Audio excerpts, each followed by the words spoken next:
Bonjour à tous. Voilà, aujourd'hui, je vous rappelle comment étudier votre vocabulaire. Donc, je vous donne une idée pour le faire. Maintenant, si vous faites autrement, peu importe. Moi, je vous propose de prendre des feuilles A4. Donc, ce sont les feuilles que vous avez dans votre classeur, hein. Voilà, les feuilles comme ceci, hein. OK. Et de tracer sur ces feuilles 4 colonnes.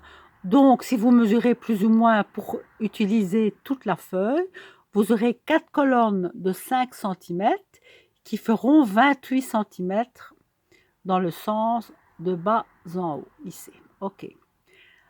Alors, vous allez ensuite prendre une autre feuille d'une autre couleur ou un carton plus épais.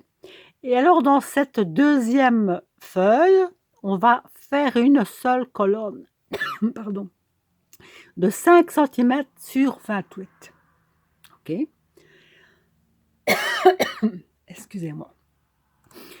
Alors, qu'est-ce qu'on va écrire dans les colonnes? Eh bien, dans les colonnes 1 et 3, on va écrire tous les mots en français. Tous les mots qu'on rencontre dans les exercices ou dans Learning Apps. Tous les mots que vous ne connaissez pas encore. Donc, vous les écrivez en français en essayant de ne pas faire de faute en les recopiant. Et dans la colonne 2 et 4, vous allez traduire ces mots dans votre langue. Donc ici, moi j'ai pris l'exemple de l'anglais. Donc j'ai traduit la maison, house, la fenêtre, window, to, manger, to eat. Mais vous pouvez bien sûr le faire dans votre langue, en arabe, en espagnol, en albanais, en russe. Voilà, dans la langue que vous utilisez le plus souvent. Alors, donc colonne 1 et 3, les mots en français, colonne 2 et 4, la traduction dans votre langue. Alors, le cache, là, le carton, la feuille en couleur, elle va servir à cacher. Vous allez voir, je vais vous montrer, voilà.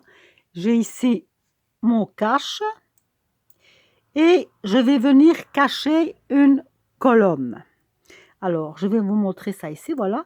Je peux cacher la colonne de la traduction ou je peux cacher la colonne du français. Donc, je vais commencer par ici, voilà. Comment on dit parler? Ça veut dire quoi ce mot-là dans ma langue? Ah ben, je regarde. Ce mot-là, en français, ça veut dire quoi dans ma langue, etc. Maintenant, j'ai l'inverse. J'ai le mot dans ma langue. Comment on le dit en français? Donc, j'essaie de trouver. Et puis, en bougeant le carton, je vérifie. Dans un premier temps, évidemment, vous faites ça à l'oral, mais par la suite, vous pouvez le faire en l'écrivant, hein. Donc, vous vous corrigez vous-même. Ça va? Ça vous permettra déjà le fait de retrouver tous les mots dans les exercices et de venir les écrire dans la colonne 1 et 3, donc en parlant du dessus jusque dans le fond. Quand on arrive dans le fond, on va dans la colonne 3. Quand les deux colonnes de la première feuille sont remplies, on prend une deuxième feuille, puis une troisième feuille, et ainsi de suite. Mais déjà, le fait de faire tout ça, ça va vous permettre de mémoriser les mots. Et puis après, c'est un petit jeu, hein, de essayer de traduire dans ma langue ou essayer de traduire ma langue en français.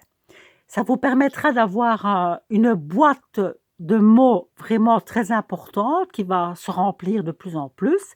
Et ces mots, ce sont des outils pour pouvoir parler de tous les sujets qui vous intéressent ou de pouvoir répondre à tout ce qu'on vous demande. On a besoin de ces outils de langue pour pouvoir parler. Ou sinon, on est un peu bloqué. Voilà. Bon amusement, bon courage et à bientôt.